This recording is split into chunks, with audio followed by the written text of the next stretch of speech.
नमस्कार। जुन पछाडि बाटो चलिरहेको यो आवाज चाहिँ मेसिनले ढुङ्गा फुटाइरहेको आवाज हो। हामी चाहिँ यो नुवाकोट जाने भनेर हिँडेको यो पास्टाङ लामो राजमार्ग हो। खास त्रिपुरेश्वरबाट नुवाकोट त्रिशुली हुँदै धुन्चे रसुवासम्म पुग्ने जुन बाटो छ नि यसलाई पास्टाङ लामो राजमार्ग भनिन्छ। यो बाटोको त्रिपुरेश्वरबाट जहाँ 35 किलोमिटरको बिन्दु छ त्यसलाई चाहिँ 35 किलो भनेर चिनिन्छ। त्यो ककनी गाउँपालिकामा पर्ने त्यो 35 किलोबाट अलिकति अगाडि रानीपौवा र 35 किलोको बिचमा हामी अड्केका छौँ। यहाँ चाहिँ मेसिनले अगाडि ढुङ्गा फुटाउँदै रहेछ, बाटो स्तर उन्नति हुँदै रहेछ, त्यसकारण हामी जाममा परेका छौँ। यो बाटो म धेरै पटक ओहोर दोहोर गरिरहेको बाटो हो। पहिला 70-71 सालतिर त्रिशुली बस्थेँ म। त्रिशुली बस्दाखेरि यो बाटो निकै धेरै पटक ओहोर दोहोर गर्यो। अत्यन्त साँघुरो बाटो, पिच।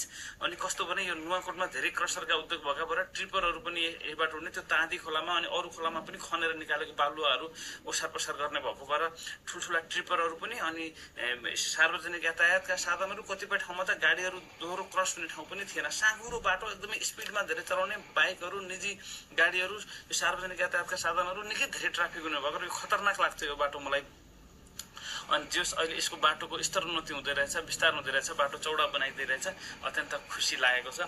अब हामी त जाममा पऱ्यौँ। अगाडि रानीपौवा भन्दा पनि अगाडि हामीले त्यो बाराही भन्ने ठाउँमा खाना पकाइदिनु है भनेर अर्डर गरेका छौँ। अब त्यहाँ पुग्नुपर्ने छ र हामीले वैकल्पिक बाटो लिनुपर्ने भएको छ। त्यो वैकल्पिक बाटो लिनका लागि चाहिँ हामी अब यहाँबाट अर्कोतिर फुलकुल झरनातिरबाट जाने त्यसरी हामी भात खाने हतारहरूले त्यहाँ धेरै बेर पुग्न सकेनौँ र फुलकुल झरना 35 किलोबाट तल ओह्रालो बाटो पारी उकालो चढेर रानीपौवा लड्दै पर्दै कच्ची बाटोमा उकालोमा हामी रानीपौवा आइपुग्यौँ। रानीपौवा भन्दा पनि अझ अगाडि बाराही भन्ने ठाउँमा बेलकोटगढी नगरपालिकाको वडा नम्बर 13 मा रहेको पाखरिन माछा पोखरीमा हामी आइपुगेका छौँ। यो पाखरिन ट्राउट फार्म हो यो खास गरी।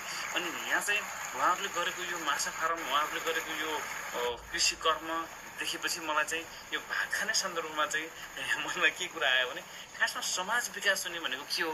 यो देश बनाउने भन्ने भाष्य छ नि त, तर त्यो देश बनाउने भन्दा पनि समाज विकास हुने, मानिसको विकास हुने भनेको चाहिँ के हो जस्तो लाग्यो भने हामीले जति पनि मान्छेले उपाय निकाल्छ नि यो सबै भात खाने उपाय नै हो। त्यो भात खाने उपाय गर्दाखेरि चाहिँ मान्छेले सबभन्दा सजिलो उपाय खोज्यो भने इभोल्युसन रोकिने रहेछ कि। मान्छेले सजिलो उपाय भनेको गफ गरेर खाने हो, षड्यन्त्र गरेर खाने हो, अरूको खोसेर खाने हो, अथवा ढाँटेर ठगेर खाने हो। मान्छेले दुःख गरेर उत्पादन गरेर खायो भने चाहिँ उसको दिमागको इभोल्युसन पनि त्यसरी हुन्छ। अहिले अब हाम्रोमा चाहिँ भात खाने मेसो मान्छेले उपाय के गरेका छन्? अनेक उपाय छन् कि।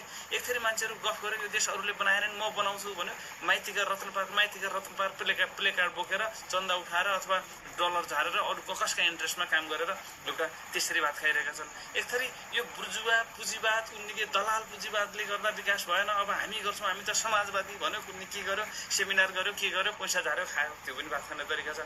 अर्को सबैभन्दा हाम्रा पिता पुर्खाले गरेको कुटे खेलो आफ्ना लागि आफै केही उत्पादन गरेर खाने, आफै काम गरेर खाने भन्ने जुन भात खाने तरिका छ, त्यो भात खाने तरिकाले मान्छेको विकास हुन्छ नि, यो दिमाग इभोल्युसनमा चाहिँ त्यसले कन्ट्रिब्युट गर्छ जस्तो लाग्छ। र यो पाखरिन माछा फार्ममा उहाँहरूले यो खेर जाने खोलाको किनाराको खेर जाने जमिनमा यति राम्रो माछा फार्म बनाएर उहाँहरूले गरिरहेको यो उद्यम देख्दाखेरि चाहिँ बडो गजब लाग्यो। नेपालमा गर्नलाई उपाय छैन, केही छैन, गर्ने वातावरण छैन भन्छ नि, उहाँहरूले अनुदान पनि लिएर यो सबै कृषि कति राम्रो गर्नुभएको छ यो हेरेर तपाईँहरू खुसी हुनुहोला, उत्प्रेरित हुनुहोला भनेर यो भिडियो बनाएको हो। तपाईँहरू पनि काठमाडौँमा बसेर बाहिरबाट आयात गरिएका, फर्मालिन हालिएका, केमिकल हालिएका, कुहिएका माछा खाँदा दिक्क हुनुभएको छ र माछा भात खान मन छ भने यहाँ आफै निकालेर पोखरीबाट आफै पकाएर खान सकिन्छ। काठमाडौँबाट धेरै टाढा छैन, 40-45 किलोमिटर जति, 30-35 किलोमिटर हो, 35-40 किलोमिटर जति ओर आएर यहाँ बाराही भन्ने ठाउँमा आएर खान सक्नुहुन्छ। त्यही भन्दै नमस्कार, बिदा हुन्छु।